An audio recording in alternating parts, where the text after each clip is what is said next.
शनिदेव भैया। जय शनिदेव भैया मैं जींद हरियाणा से आया हूँ। मेरा आपसे एक सवाल है।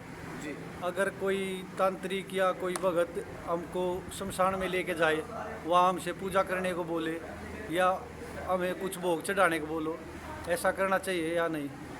नहीं, मुझे पहली बात तो ये बताओ भैया कि आपसे ये किसी ने करवाया ये कार्य जो आप मुझसे ये सवाल पूछ रहे हैं? भैया एक भगत थे हमारे वहाँ। अच्छा। मैं उसके पास जाता था तो ठीक मेरे है। को बोला कि ऐसा ऐसा करना है, और रात को शमशान में ले गया। हाँ। वहाँ जाके उसने शमशान की राख होती है उस पर बैठ के पूजा की अच्छा। और भोग लगाए। हाँ। और साथ में मेरे को भी ले गया था। हाँ, तो ऐसा करना सही था या देखो भैया ऐसा है, मैं आपको एक बात बताऊं, एक बहुत बढ़िया एग्जांपल आप ही हैं इस बात की कि जब भी कोई तामस पूजा पाठ के लिए कोई तांत्रिक आपको ये बोले कि भाई शमशान में चलना है, शमशान से संबंधित कोई पूजा पाठ करनी है, उसमें कोई कलेजी का भोग देना है, मुर्गे का भोग देना है, बकरे का भोग देना है, कोई रक्त संबंधी मदिरा संबंधी कोई भोग देना है, तो मैं ये कहता हूँ कि आप कदापि इस तरीके का कार्य ना करें, क्योंकि उसका एग्जाम्पल आपके नाम से मैंने इसलिए दिया, आपने वो सारे कार्य किए, वो सारे कार्य करने के बाद भी आज यहाँ आप धाम में आए बैठे हैं और दुखी हैं,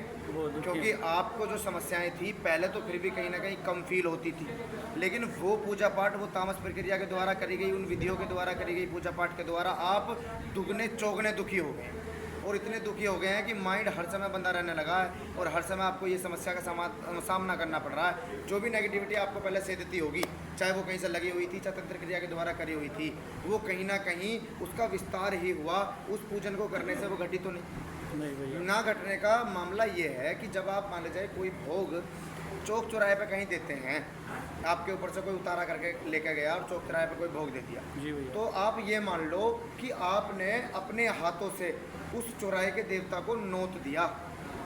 जैसे बोलते नहीं गाँव में या फिर कहीं भी कि भाई किसी भी बात के लिए नोता दिया जाता था पहले, हाँ। है जी, कि भाई आप अपने हाथों से ही वो कार्य करके चले आते हो, क्योंकि जब आपने एक बार उनको भोग दे दिया तो ये समझ लो उन्हें उस भोग की लालसा है और आपके ऊपर से चाहे एक कण मात्र उतर के जाए आपकी नेगेटिविटी का, पहली बात तो वो उसका समापन कभी होता नहीं है, वो किसी दूसरे को ही लगेगा चौक चौराहे से।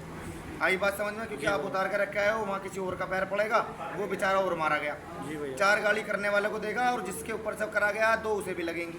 जी भैया। आई बात समझ? तो ये कार्य अनुचित है, बिल्कुल नहीं करना चाहिए, एक बात। दूसरा इसमें ये आता विषय निकल के तामस पूजा और शमशान पूजा क्यों नहीं करनी चाहिए। भाई देखो, शमशान में जाकर बलि भेंट और इस तरीके के रक्त या मदिरा संबंधी पूजा पाठ नहीं करने चाहिए, क्योंकि वहाँ प्रेतों का वास होता है।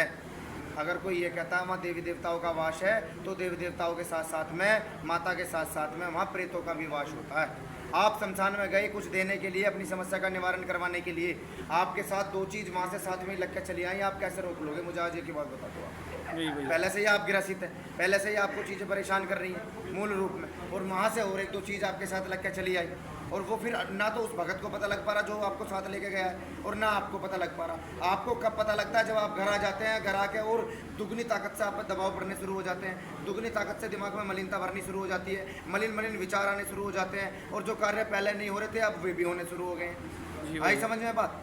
तो अब आप वहाँ करने तो पूजा पाठ गए थे, करने तो अपनी चीज़ों का उतारा गए थे, लेकिन वहाँ से साथ में लगा के दो चीज़ और लेके चले आए और जीव हत्या करी अलग से, तो पाप दुगना चौगुना लगा कि नहीं लगा? लगा तो ऐसा कोई भी कार्य कदापि ना करें जिससे आपका लाभ होने के बजाय आपको दुगना चौगुना नुकसान हो जाए। ठीक है, तो अगर निवारण ही करवाना है तो सात्विक तरीके से निवारण करें, यज्ञ चिकित्सा के द्वारा, मंत्र चिकित्सा के द्वारा, और खुद मंत्र चिकित्सा करने की कोशिश करें, खुद मतलब मंत्र सीखने की कोशिश करें, मंत्र जपने की कोशिश करें। उससे जो ऊर्जा उत्पन्न होगी वो ऊर्जा उस नकारात्मकता का विनाश करेगी, उससे जो ऊर्जा से तरंगे बनेंगी वो तरंगे उस नकारात्मकता का विनाश करेंगी।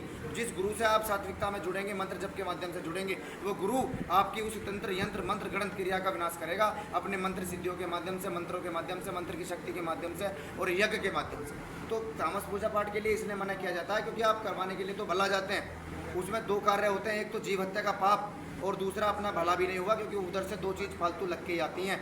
एक साथ कभी भी किसी चीज़ को उतारा नहीं जा सकता।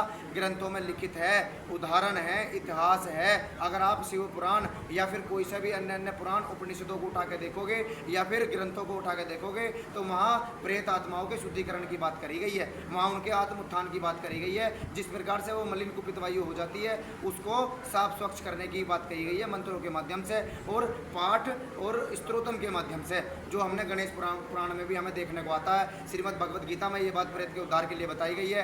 अन्य अन्य और भी उपनिषद और पाठ हैं ऐसे जिनमें इस बात का जिक्र किया गया है कि प्रेत का उद्धार किया जा सकता है मंत्र विधि द्वारा, मंत्र शक्ति द्वारा, यज्ञ चिकित्सा द्वारा। तो तामस पूजा कदापि ना करें। आपको कोई समस्या है नेगेटिविटी से संबंधित, पहले तो कहीं जाने की जरूरत नहीं पड़ेगी, खुद ही जान लो। घर पे बैठ के 5 मिनट कमर सीधी करके बैठ के देख लो, ओम नमः शिवाय ओम का जप करके पूरा शरीर टूटने लगे, आंसू उबासी आनी शुरू हो जाएं, शरीर में जगह जगह बदन में दर्द होनी शुरू हो जाएं, आपको नेगेटिव विचार आने शुरू हो जाएं, उस पूजा पाठ को मंत्र को जपने का मन ना करे तो फिर ये समझ लेना आप किसी न किसी कुपित वायु नेगेटिविटी से ग्रसित हैं। आपके घर में, परिवार में, आपके शरीर में कोई ना कोई दोष ऐसा है, चाहे वो पितरों से संबंधित है, चाहे प्रेत से संबंधित है, चाहे किसी यंत्र मंत्र तंत्र गणित क्रिया से संबंधित है, वो दोष है आपके परिवार में जो आपको सेध रहा है और आपके शरीर को सेध रहा है किसी भी प्रकार से, जो आपकी उन्नति, कुल की उन्नति, आपकी बुद्धि विवेक बढ़ोतरी में बाधा डाल रहा है और आपकी दिनचर्या के जीवन में बाधा डाल रहा है। तो कहीं जाने की आवश्यकता ही ना पड़ेगी। पहले तो ओम नमः शिवाय ओम से यही जांच लो कि क्या हो रहा है क्या नहीं हो रहा। लेकिन फिर भी अगर निवारण करवाना पड़ जाए तो भैया सात्विकता से ही निवारण करवाएं। बिल्कुल भी तामस पूजा पाठ में बिल्कुल विश्वास न करें और किसी भी तांत्रिकों के साथ शमशान में जाने की आवश्यकता है नहीं, क्योंकि आप बीमारी के अलावा वहाँ से कुछ दूसरी चीज़ लेके आने की नहीं हो। निवारण तो होने की बहुत दूर की बात रही, आप जीते जी उदाहरण बैठे हैं। क्या शमशान में जाने के बाद से आपको ज़्यादा दबाव पड़े हैं कि नहीं पड़े हैं, बता दो मुझे। बहुत ज़्यादा दबाव पड़ा भैया। फिर मैंने उसको बोला तो फिर बोला कि शक्तियों का प्रभाव है। शक्ति का कैसा प्रभाव कि वो दबाव मार रही है गलत रूप में? भाई हम नेगेटिविटी पॉजिटिविटी को कैसे पहचानते हैं? अगर किसी को चीज़ नहीं दिखती तभी तो इसी तरीके से तो पहचानते हैं कि कोई चीज़ तुम्हारे शरीर को आ रही है, छू रही है, तुम्हारे रोम रोम खुल रहे हैं, शरीर प्रफुल्लित हुए जा रहा है और फूल की तरह हल्का हो रहा है और तुम्हें आनंद प्राप्त हो रहा है, रस प्राप्त हो रहा है, तभी तो हम मान रहे हैं पॉजिटिविटी है। और मान लीजिए वही कोई चीज़ आके शरीर पर दबाव दे रही है, जलन पैदा कर रही है या किसी तरीके से कीले चुभ रही हैं, सुइयाँ चुभ रही हैं, दर्द पड़ रहे हैं शरीर पर, बाहर पड़ रहे हैं, कष्ट हो रहे हैं, तो फिर हम बोलते हैं भाई नेगेटिविटी है। कौन सा इष्ट, कौन सा देवता, कौन सा भगवान या कौन सी ऐसी पॉजिटिव तरंगें आपके शरीर पे मुझे बताओ जो दबाव डालती हैं या फिर आपके शरीर को कष्ट की तरफ लेके जाती हैं?